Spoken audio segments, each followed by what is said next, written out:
You're listening to an Anazao Ministries podcast. Are you a dwarf with warrior class? Are you an elf with a wizard class? Or are you simply a human with no class? No class. Today we will be reviewing the card game Munchkins. Where I got that joke from. It is in the rules. That's what we're going to be talking about today. This is Systematic Geekology. We are your priest to the geeks. I am one of your hosts, Joshua Knoll, and recently, today actually, I spent at least an hour just listening to old Toy Story soundtracks. It was a really fun time. And I am joined by another Josh. We are the Josh-I. Josh, would you care to introduce yourself for all of our wonderful listeners? Sure, this is me for the second time ever. I am Josh Rosengrant, the second Josh. I have been told by the other hosts of this show that I am the Josh with the good opinions. However, we agree that Munchkin is a good game, so I think that's a paradox somehow. Yeah, I'm going to get a shirt made that says I'm Josh with the bad opinions and just have all of my, Frasier isn't funny, Revenge of the Sith is the worst Star Wars. I'm going to have them all right there on the back. We should just get matching shirts. Did you just have one that says, I'm the Josh with the bad opinions, I have Josh with the good opinions? It'll be great. Yeah, then you can have all things that everybody's like, yeah, he's right. So anyway, I'm a senior computer engineering major, or I'm going to be in about half a month. And that is, I don't have a claim to fame. I don't have my own podcast at the moment, but I might soon. Bum, bum, bum. All right, and that being said, without further ado, we're going to just jump into today's topic. Because I am so excited. As a Knoll, I told you guys I am Joshua Knoll. And with that last name Knoll comes a lot of stuff. There's a lot of stuff that just is true if you're a Knoll. And one of those things is you love gathering tons of people together to play card games. And the more ridiculous the card game, the better. It's just it's a family trait. It's in my genetic code. I don't know how to explain that to you. One of the most ridiculous card games that I know of, not the most, but one of the, is Munchkins. And it is sort of a spin-off, kind of a parody of D&D is what it started off as. It's grown to, honestly, so much more that we're going to talk about today. Without further ado, I do want to say how we both first came into this game. For me personally, This is going to be a whole nother episode one day. I religiously play a game called Killer Bunnies and the Quest for the Magical Carrot. That sounds fantastic. It is amazing. It's TJ and I's friendship really started over that game. TJ is one of our other hosts. And someone saw, because I used to get people together and play it at McDonald's and just random places. Anywhere I could get people together, we're playing this game. And someone was like, what are you playing? Killer Bunnies and the Quest for the Magical Carrot. And you know what I think you'd love? You'd like Munchkin. I was like, I'm going to check that out. And they were right. I did. I very much loved Munchkin. Josh, what was your first introduction to this absurd game? I believe my first introduction to Munchkin was from my cousin. So my cousin's about 10 years older than me, and between him and my sister, and they're about the same age, those were my two my geeky idols, so to speak, as a young kid. Beautiful. My cousin kind of was into gaming of every type. He's into anime. He's into a lot of things like that. My sister was always into novels and Harry Potter and all sorts of magic stuff. And so between them, I'm very well rounded. Yes, I'm a nerd in almost every sense. It's great. Perfect. And so the first time I ever played it, I think it was he had it, and I know he has a lot more of the sets than I do. But I played a couple games with him at I think Christmas long ago, and went, all right, I need to have that. And now I do. Yeah, I got it after we played it once because one of my friends got it because of that whole Killer Bunnies instance. And then it's you can't, for me, it was almost addictive. I had to have all of the different versions I saw, and I just started collecting weird versions of Munchkin. And there are so many of them. Yeah, there are so many. I have one that is specifically the old Disney cartoon DuckTales. So if you want to know how many versions there are, think about the fact that exists. So I love this. One of the really ironic thing is that while we're recording this about a card game that's a parody of D&D, we also have a host who's recording an episode that y'all are going to hear before this simultaneously on a different platform. He's recording an episode about D&D. Man, why am I not on that episode? Yeah. Well, so hopefully you guys heard that, and now you're like, man, I just really want to hear about a game that makes fun of that. And that's what we're here to talk about. I could argue that D&D makes fun of D&D if you wanted to. Probably. I pulled up a list on my other screen here of all of the different versions of Munchkin, and it is long. It is a multi-page list, and I know this isn't even all of them. Looking at it, yeah. Just thinking about the ones I played. I've played like Zombie. I've played Apocalypse. I've played Disney. I've played Harry Potter. I've played Marvel. I've played DuckTales. Mentioned that already. I don't even think Cthulhu. Cthulhu has its own version. Yep. It is absolutely absurd. Josh, the base rules for all of them are pretty much the same. Could you kind of just go over what is this game? What are the rules? What's the goal? How do you play Munchkin for those who haven't played? So I'm talking about the original Munchkin because, as we just said, they do kind of all diverge slightly, but they all kind of stick to this general format. So as the joke in the intro, which was stolen directly from this rule sheet, was you start as a level 1 human with no class, which is probably accurate. Now, doesn't it literally say afterwards, like HEHE or something? Yeah, it does. It does. Right here. Hold on. Well, it's such a... Here's a great... No, it's comma HEH, comma HEH. God, I love this game.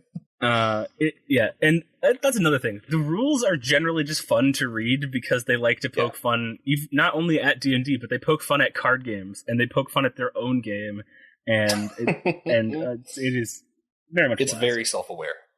That's true. And so you start off with a hand of cards. There's two main types of cards in the game. There are door cards and there are treasure cards.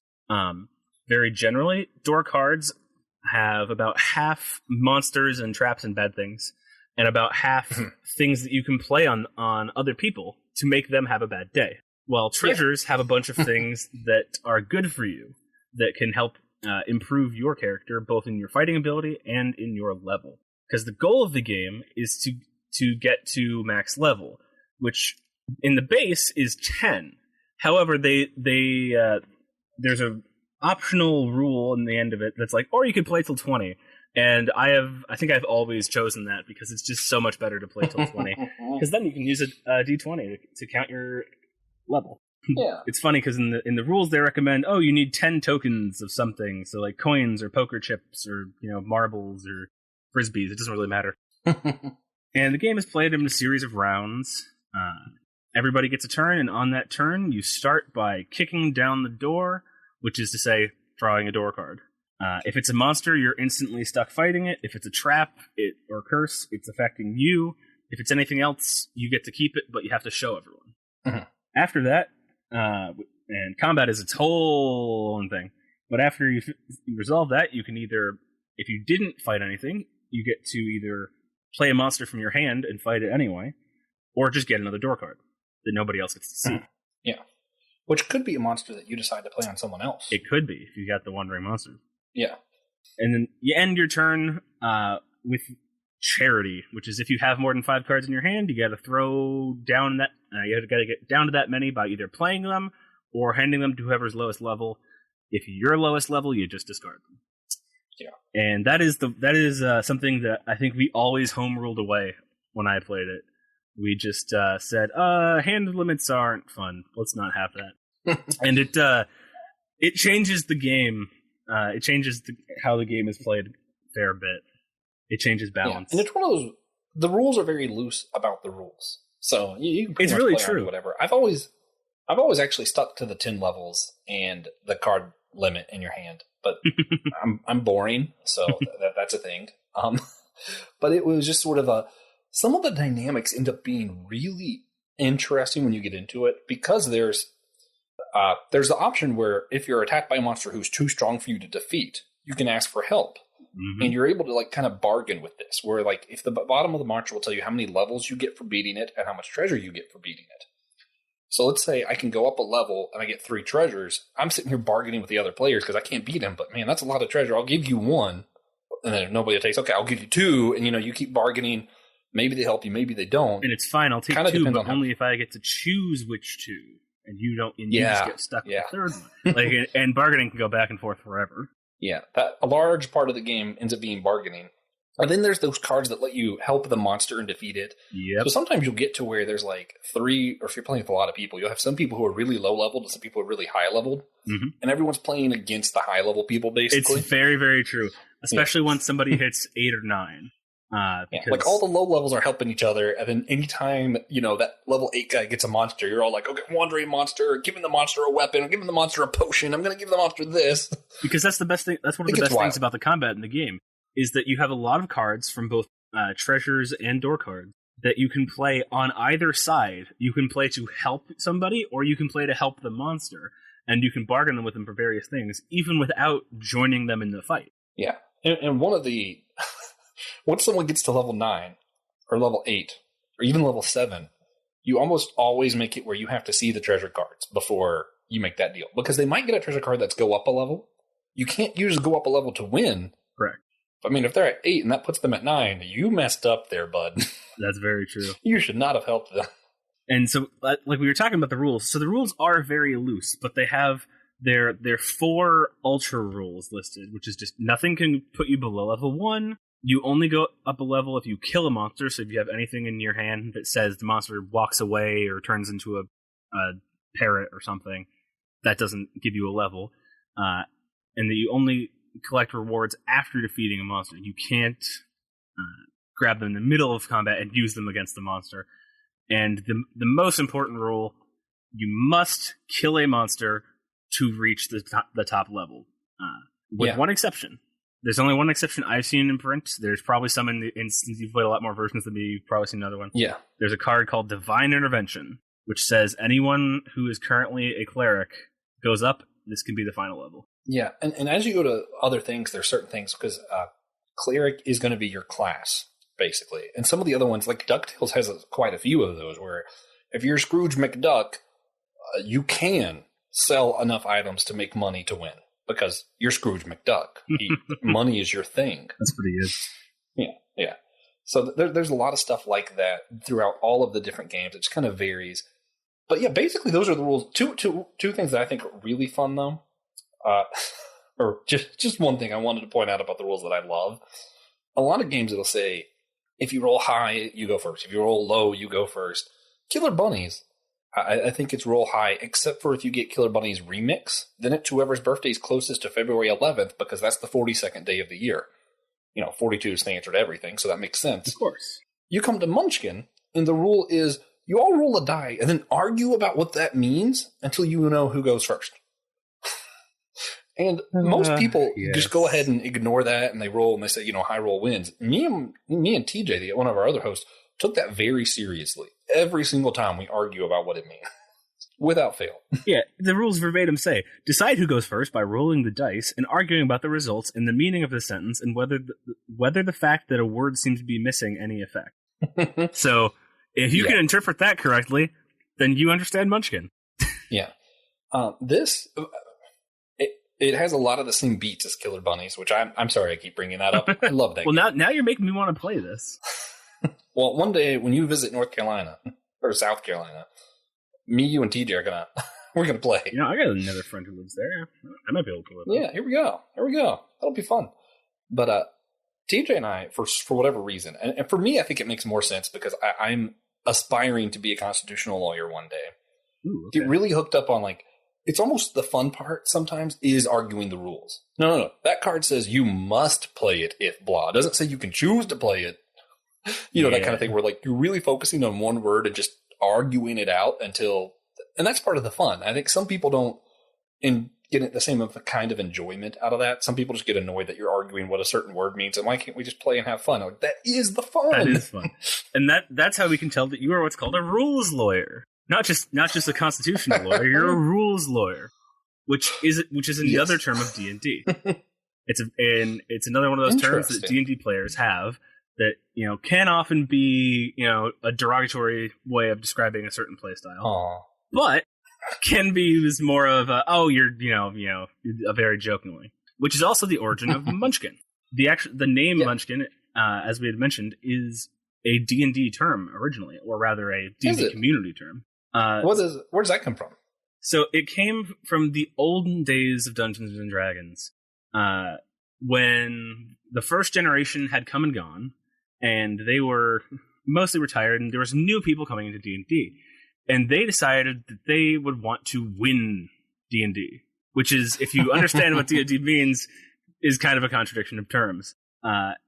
So Munchkin was a term that was often used by a lot of older, more experienced Dungeons & Dragons players to describe especially newer and younger players who came in with, I'm going to win, and by win, I mean I am going to play the most broken character I can, I'm going to kill everything in sight, I'm going to take all of the loot and roll all of the dice, and my fun is all that matters.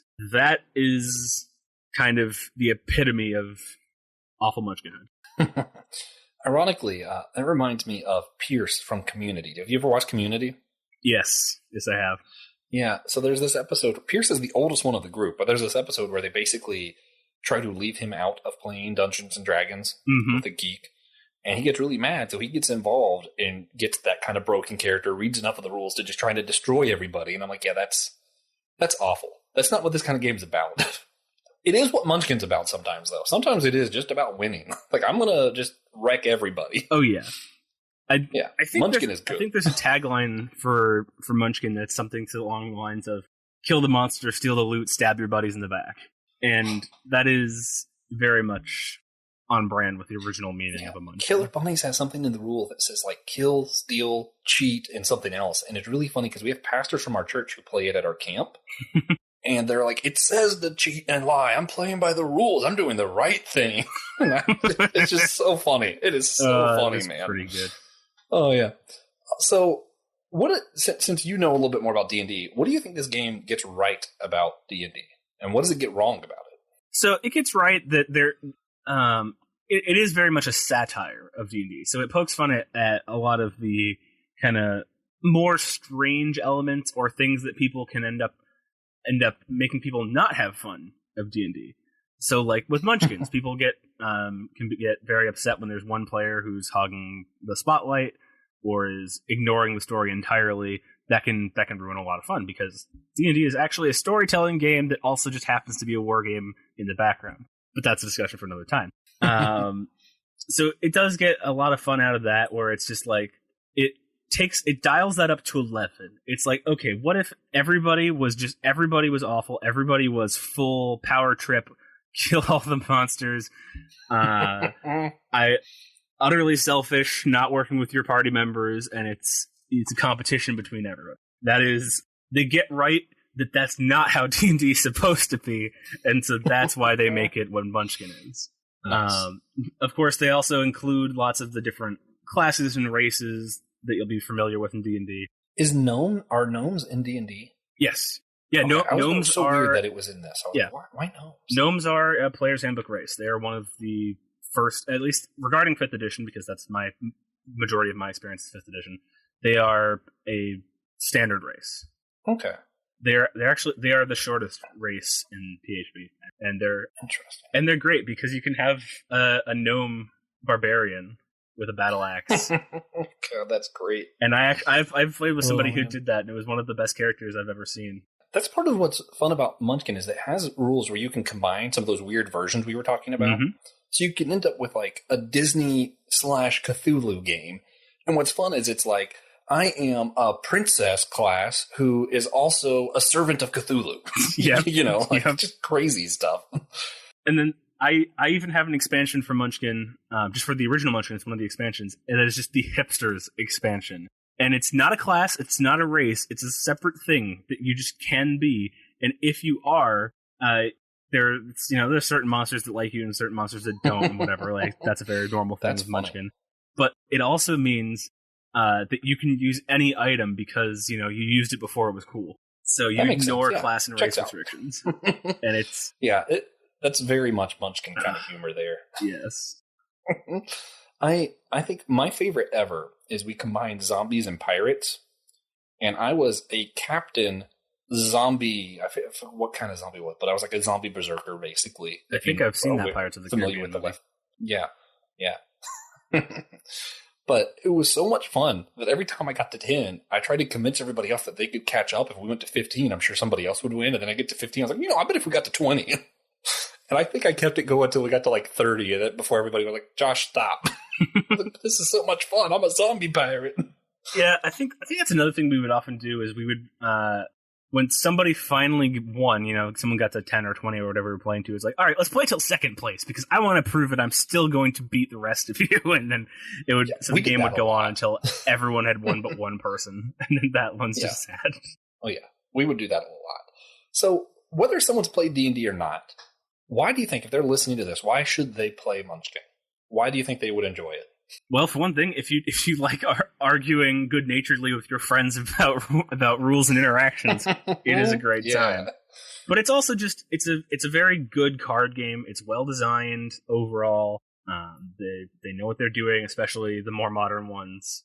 It's just a good time. It's one of those ones where there is also a version of it for whatever interests you. You can take the classic Munchkin for just kind of, roughly speaking, high fantasy D&D kind of knockoff, or you can go down any number of routes.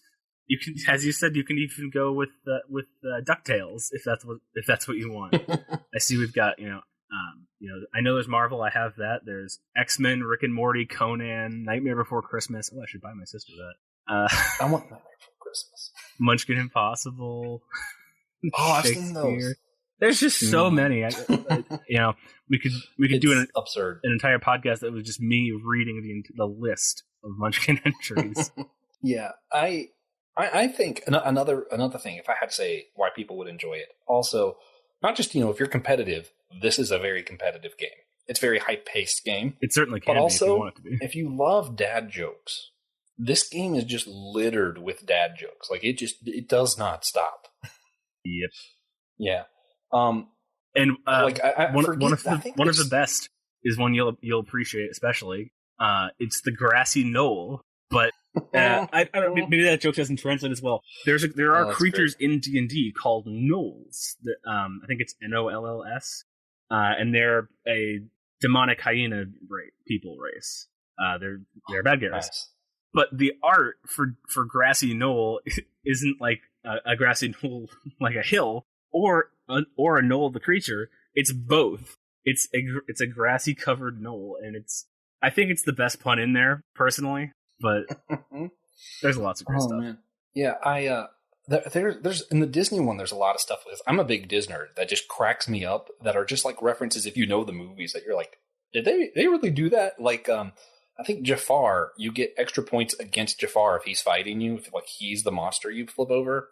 I forget exactly what it is, but I think what it is if you have less than a certain amount of treasure cards or something. Like it's like you're poor, so you're a street rat, so naturally you're good against this guy. Yes, of course. Yeah, and there's a lot of stuff like that. Also, shout out my favorite Disney movie is Hercules. The strongest ally in the Disney is Hercules. The strongest bad guy is Hades.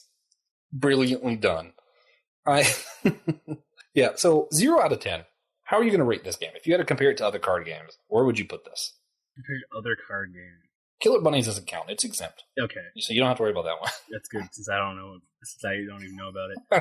Nothing compares. I'd say maybe an 8 out of 10. Because there's definitely games that I think are better, but it doesn't get much better.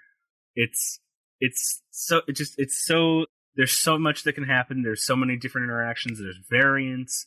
It's all the card art's great. The puns are great. The actual mechanics are fun. It inspires, good playing with your friends. It's just, there's just not a lot much better. It's basically just, Arkham Horror and stuff like that. But that's not a pure card game after that. Yeah. Well, I would rate different ones differently. So it is hard. So I think 8's probably good if I'm rating overall the game. But if I'm thinking like DuckTales, it's a lot of fun. That one's a little too easy for me. So I might go 7 on that. Harry Potter, on the other hand, that one was expertly done.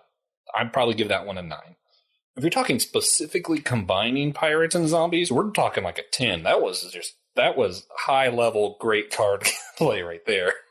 I got to be a zombie pirate. Did I mention that? I think you did, yeah. So yeah. So overall, I agree. 8 out of 10 sounds pretty right. And one of the things that we already mentioned that makes this game fun is the parody, the satire. And that is my humor. I love making fun of things that I like. I'm a big Marvel fan, so I naturally make fun of Marvel stuff all the time. It's not hard to do lately. Yeah, right? That's something geeks like to do. We like to make fun of the stuff that we like. It's true. We're like, I love this so much that I'm going to relentlessly attack it. Like, I don't understand why that's always there. But, satire is just, it's a form of comedy a lot of people like.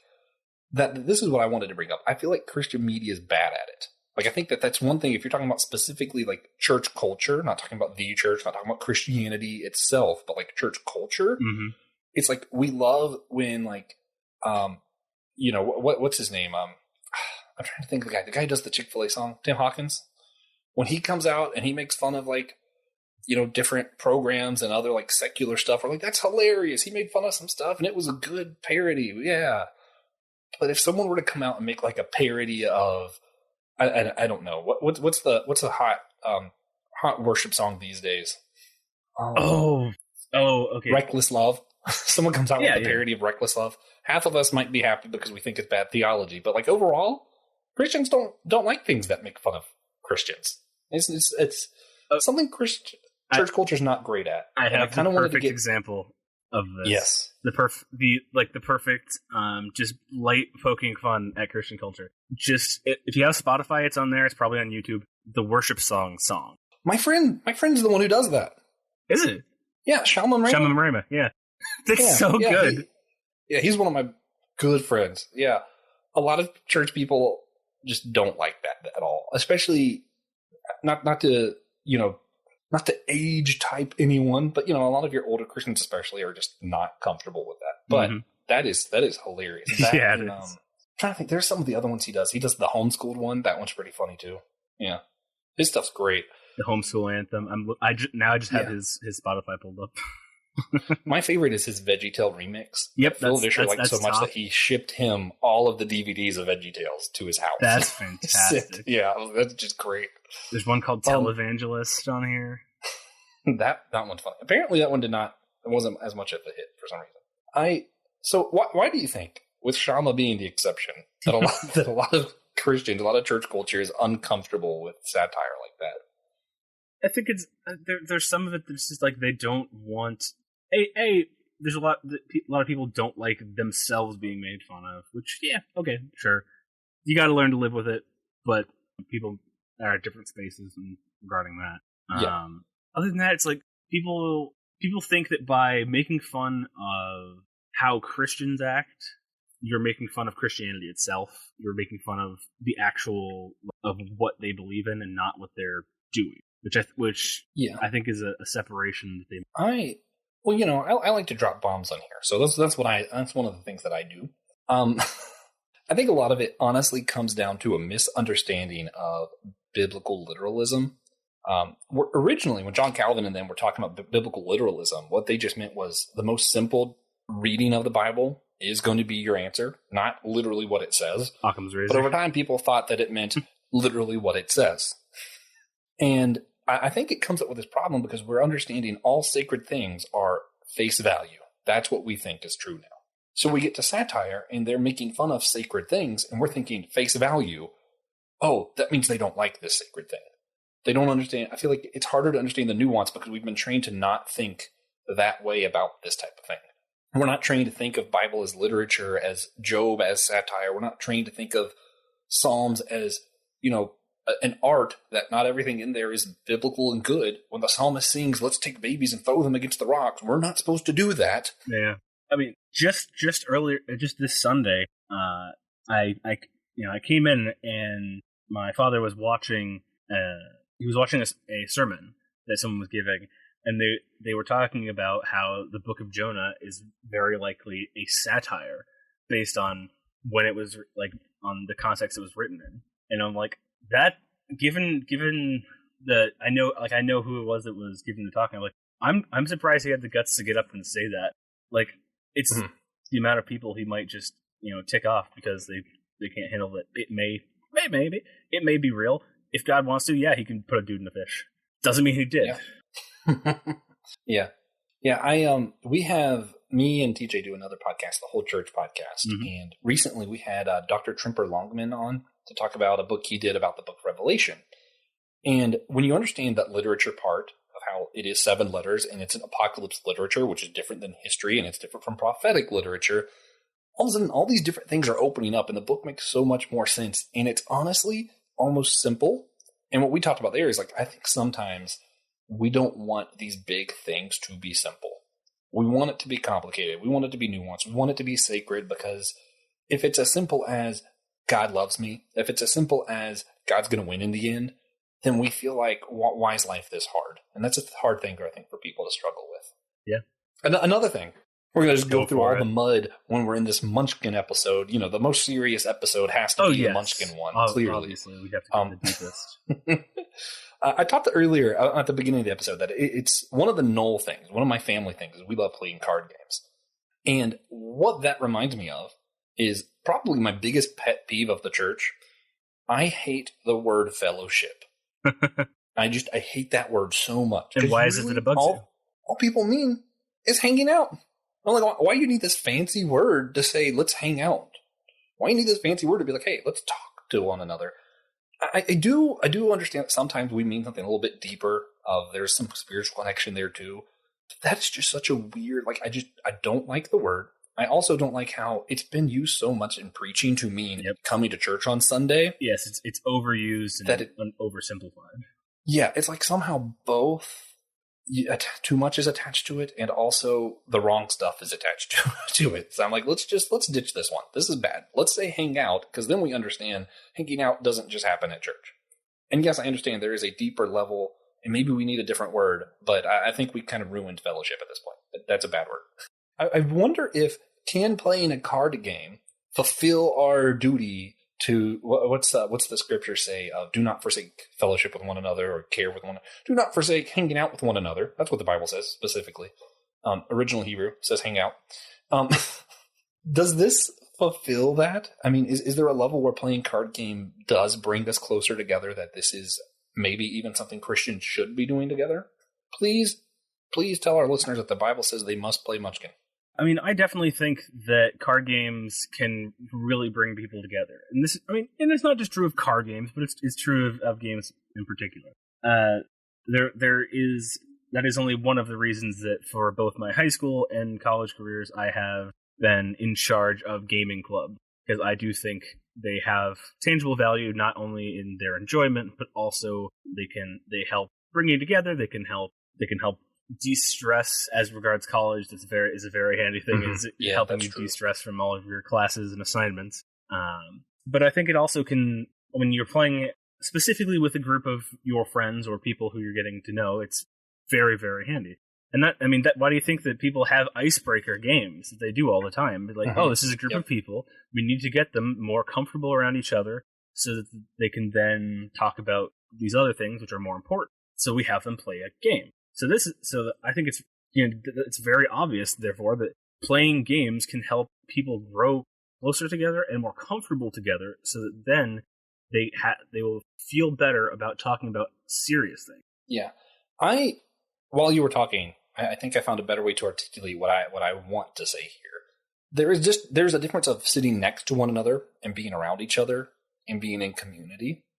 So I'm going to add on to what you say, because absolutely it's a good icebreaker. So it's good to do things. If you're just going to say we're all going to hang out, and by that you mean we're all going to sit in a circle and stare at each other till we talk.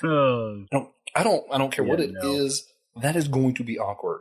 If it's just me and my wife, sometimes that's awkward. Like it helps to do stuff while you're talking sometimes, even if it's just going on a walk. Sometimes it helps. What I want to say, there's a difference of being in community and sitting next to each other, and that goes across the board here.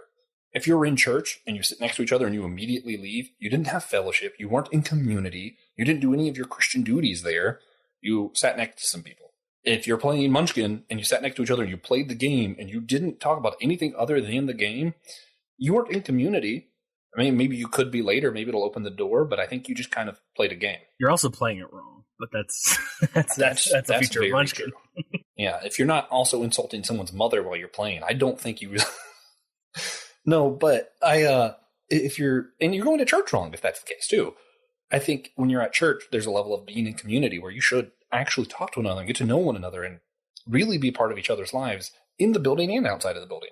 When you're playing Munchkin with fellow Christians, especially, if we want Christian unity, a lot of stuff, what needs to happen is you need to be in community, not just play the game, but also use that as a bridge to get to know one another, be in community with one another, be a part of each other's lives. Yeah, and as it extends to your church, be active in your church, and you will suddenly find it actually is much better at being a church to you, so to speak. It's like very much help, like volunteer for your church with whatever. If they need sound technicians, if you're good with kids, help in the kids area. You'll find you're much more, not only much more invested, but you'll find that you'll get fellowship even just by being a servant. Yeah, absolutely. So as people actually be a servant, get to know one another better in the church, as they are in community because of the icebreakers like Munchkin, how do you think really being involved with one another's lives, how is that going to change what we do, who we are? Like, is that going to make a difference in their life that will be tangible to see? I mean, I think it has to be. Humans are so social creatures. Even me, like for years I would tell you, oh yeah, I'm very much an introvert, and that's it's true to an extent. But like me too. I go insane if I don't have people to talk to. If I don't have at least people that I know, admittedly, to talk to. Yeah. So even the most unsociable people, we need connection with other people. Connection is so important to humans, and part of that is connection with other people. Part of that is connection with God, and I think that all of that combines to why a lot of the depictions of hell are just pure and utter isolation, alone with nothing but you, and that just seems nothing but terrifying. I heard a professor once explain that it's part of the Imago Dei, that is, being in the image of God, is that desire of community, because God himself is community, 3 in 1, the Holy Trinity, right? And he desired community, or hence why we exist. Because what use does God have for us? We can't do anything for him, but we exist. I mentioned before, my other podcast is a church unity podcast, and one of the things we learned when doing that is there's only one prayer that Jesus gives that we are actually a part of the answer, and that is when he prayed that we be one as him and the Father are one. It's the only thing that Jesus prayed for that you get a say in, listener. You get a say in that. That being said, let's go ahead and finish this up.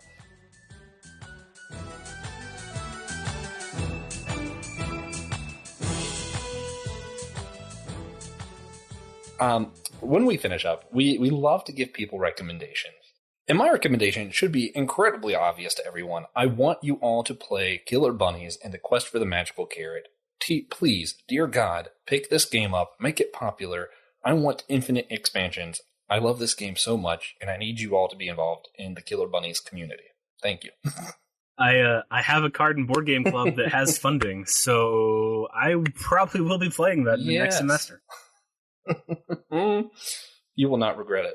All right, so my recommendations. I've got a couple. One, if you just see a book sale somewhere, or if you see like a library book sale, go to it, look at it.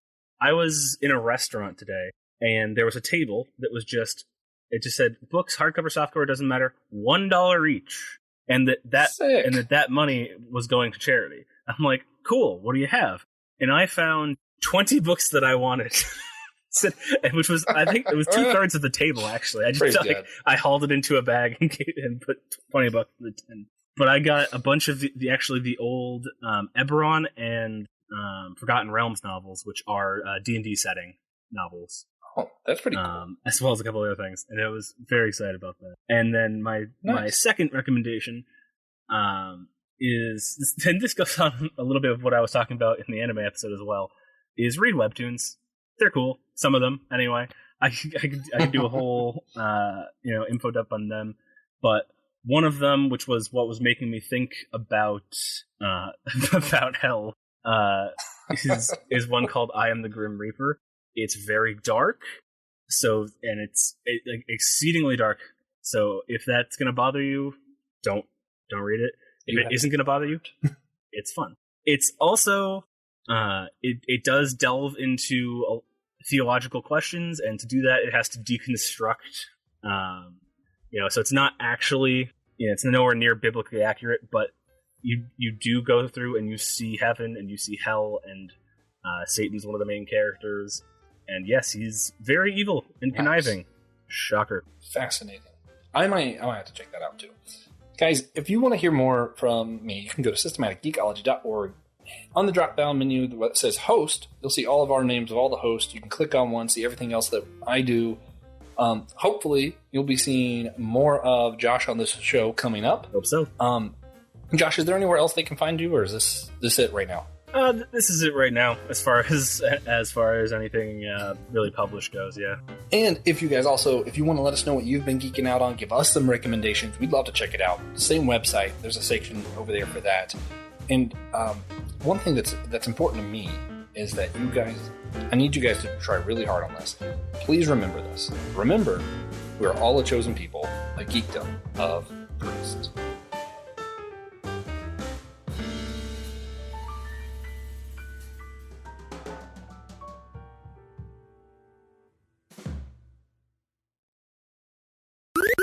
This was an Anazao Ministries podcast. If you enjoyed this show and would like to learn more about our network, be sure to check out the Anazao Ministries Podcast Network.